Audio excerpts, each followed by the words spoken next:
Many Christians know that the wise men gave 3 gifts to our Lord Jesus Christ. However, only a few people would know what these gifts actually mean.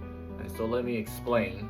While the wise men did give 3 gifts to Jesus Christ, the text doesn't explicitly tell us what they mean, unless you choose to examine the whole entire Bible and try to understand what each of those gifts mean.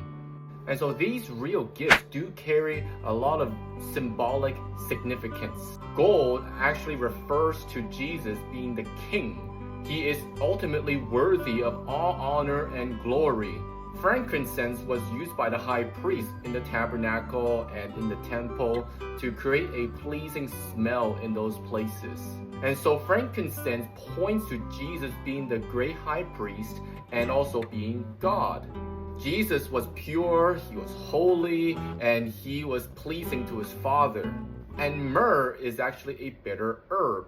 It points to Jesus being the suffering servant. Because Jesus, he is the God-man who came into the world. He was born to die for the sins of the world. These wise men weren't just celebrating Jesus' birth. They were proclaiming the gospel at the cradle.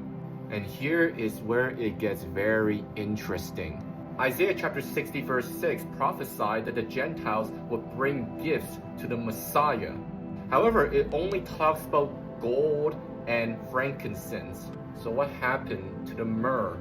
Isaiah was prophesying the second coming of Jesus. And because Jesus died and he rose again, he ascended back into heaven, and he's one day coming back to judge the living and the dead, there is actually no more need to offer myrrh to Jesus because he won't come back to suffer again. He will come back and conquer as the King of Kings and as the Lord of Lords.